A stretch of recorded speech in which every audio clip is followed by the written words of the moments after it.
Hi everyone! Magandang araw po sa inyong lahat at ito po ay si B Page. Sa mga hindi pa po naka-follow dyan, so paki-subscribe na po sa YouTube channel na ito. So guys, magre-react lang po tayo regarding sa isang vlogger na si Mima Alicia po. So, panoorin po natin ang video na to bago po tayo mag-react. So, ito po guys, pakinggan natin na ano yung sinasabi niya. Tangina mo, Sarah! Tangina mo, te! Magnanakaw ka! Grabe yun! Tangina! May basketballista ka daw? So, tangina mo! Yun nga guys, as a content creator, as a vlogger or as a blogger or as a influencer guys, ito si Mima, she is crossing the line. Bakit kamo? As a content creator, uses profane, bad language, doon siya nagkakamali. Personalan na ang ginagawa niya, which is not good. Tayo nga, meron tayong kanyang-kanyang opinion, kanyang-kanyang gawa ng video. Pero, she is crossing the line of this video, guys. Hindi mo na dapat sabihan ng isang politician. You can talk something sa kanya, pero ito, cross the line na talaga siya. Lalo pa yung si Tatay Digong. O diba, sasabihin pa niyang karton. Kung napanood nyo yan, guys. Mali. Dito pa lang, guys, foul na siya. Sasabihin niya na wag mag-overacting. Sasabihin niya doon sa video na kung nakita niyo doon kay Ruby na wag naman daw mahimatayin. Dapat magtutuhanin na lang. O, sinong nauna ngayon? Siya. Diba? Foul na siya, guys.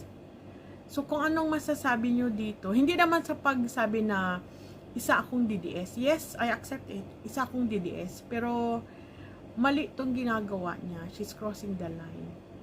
Mali talaga, guys. Ito yung ginagawa niya na... Kasi ang sa kanya, guys, is personal attack na, guys, eh. This is an personal attack and spreading harmful allegations. Dito pa lang, wala na siya. Foul na siya. Kung siguro yung isang politician, pwede pa siyang tawag nito eh. Pwede pang kakasuhan siya eh. This can lead to severe penalties. Dapat kung content creator ka, maging sa mga words mo, dapat meron kang etiquette eh. Ito siya, wala siyang etiquette eh. Sa totoo lang, wala siyang etiquette. She has no manners and right conduct. So, hindi natin alam. Ito, reaction ko lang ha. Ang lakas niyang magsabi, ang lakas niyang umatak sa mga politician, sa Duterte's family, spreading harmful allegations, guys. Ang lakas ng loob niya. Binabayaran ba siya? Yun ang tanong ko. Comment down below, guys. Hindi man ako dumidepende kasi DDS ako, no? As a content creator, be good. Huwag kang mag-cross the line.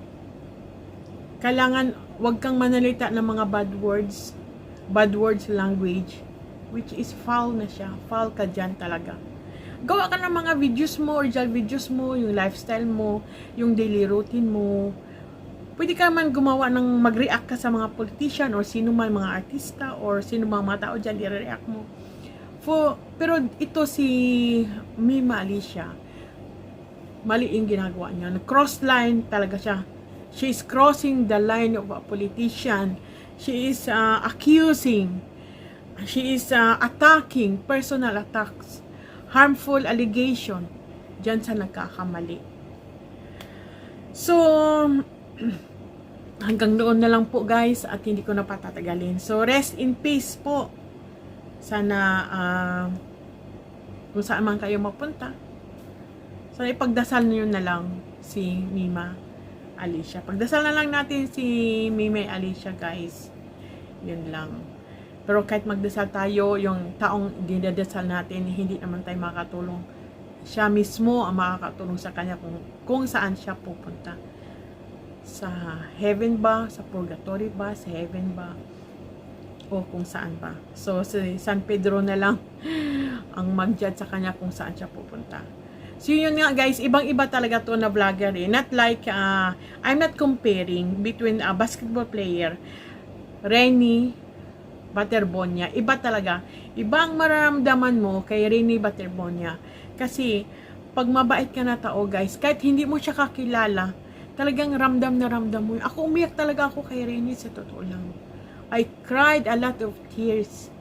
Kahit hindi ko siya kilala, si Renny. Sino ba siya? Isa lang siyang basketball player, di ba? Tapos, doon lang siya nag-boom nung nawala siya. Oh, yung mga pinagdaanan niya, napakabait na bata, very humble. Kahit hindi siya papasa ng bola, okay lang sa kanya. So, yun nga, I'm not comparing between a vlogger and a basketball player. Po iba talaga kasi pag once namatay yung isang tao, maramdaman mo, mafe-feel mo eh. Pero ito kay Mima Alicia, wala. Sa ako, promise, I promise talaga. Wala akong nararamdaman sa kanya, guys. Kahit ano lang, no, awa, wala eh. Kasi she is not good. No? Magkikreate ka naman ng mga videos mo. Be a good to the people na parang i-appreciate ka ng mga tao na ang galing na pala na vlogger na to. I-follow natin siya. Yung bang i-spread mo na ganito yung vlogger na to, napakabait, napakahusay. Meron tayong matutunan, pero ito wala eh. So as sa mga content creators diyan, sa mga vloggers diyan, alam ko naman na yung iba nagpapatawa lang. Totoo yan, nagpapatawa, funny videos, kung ano-ano man. Pero ito si Mima, talagang personalan na po talaga siya. Politically. So, hanggang dito na lang guys. At just comment down below kung anong masasabi nyo again sa kanya about sa video na to. So, maraming salamat po at see you in my next reaction. Bye!